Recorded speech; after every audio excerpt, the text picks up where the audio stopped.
Hey NCSY alumni, my name is Ari. I work with Israel Free Spirit and NCSY alumni and OU alumni in general. And this week I will be talking to you a bit about Parshat Bishalach. One of the most interesting facets of this week's Parsha is, naturally sort of the center point of it, which is this great song, Az Yashir, that Moshe and the Jewish people sort of sing after their moment of deliverance at the Yam Suf, after the sea is split and they've crossed. And, it's a very important song. It's a wonderful song, and we repeat it to this day, every day, for centuries. Jewish people have kept this song as a part of their life, has kept this song as something that they say in the morning, during Shacharit, during morning prayers. And what's really interesting is that the exaltation of that moment is still retained and felt so many generations later, right? It's got prose, it's poetry, it's a beautiful song. And what makes this song really unique, I think, is not necessarily the prose and the poetry, it's not necessarily the sort of decorative language used, but what's really, really interesting is that there is no reference to sort of human bravery. There's no reference to the courage of the Jewish people in their exodus. There's no reference to the leadership of Moshe and Aaron as they shepherded the Jewish people out of the land of Egypt. Rather, the entire poem, the entire song, is really praise and appreciation dedicated to Hashem, dedicated to how God works in the world.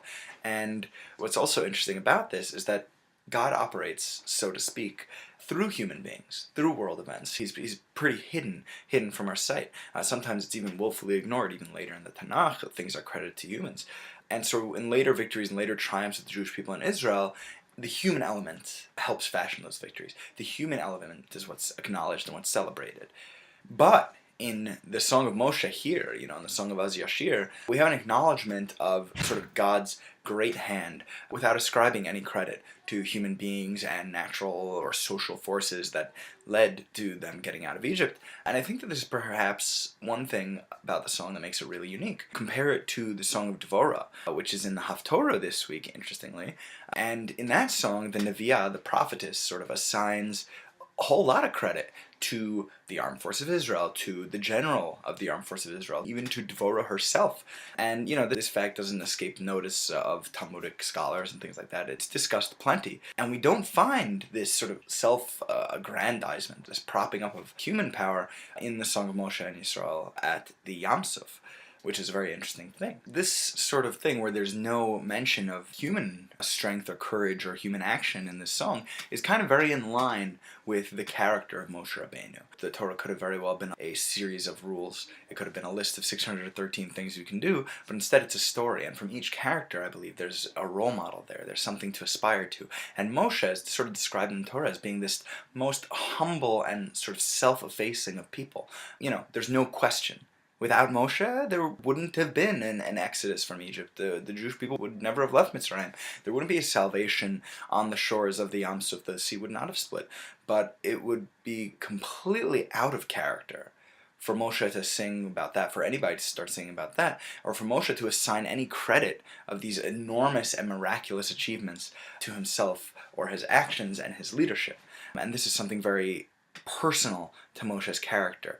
So the greatest of leaders, the most gifted of prophets that we have, attains sort of the championship of leadership and prophecy by downplaying his role in the exodus of the Jewish people. He's well aware that he has been an instrument of God. He's well aware that he has a relationship with God that is unique. He's not naive to think that he's this plain and ordinary guy. That would be a lot of real, bad sort of humility.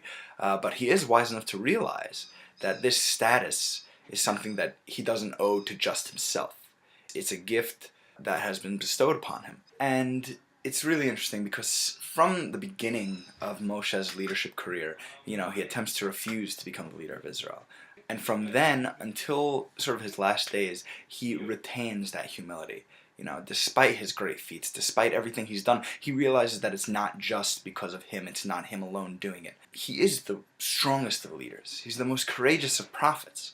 But he doesn't take the credit for it. He understands that there are other people and other forces and God that has helped him attain this status, that has helped him achieve what he's been able to achieve. And so that's why this song is so unique. That's why the song is repeated in Jewish life. When we think about the things in our lives that we have achieved, the things that we want to achieve, when we get to that level, are we going to take full credit, or are we going to respect the fact that there are other people in our lives who've given and helped us, and that there is also a God who's worked with the universe to make things better. I think that's really important. I think it's an important lesson to take in, and Shabbat Shalom.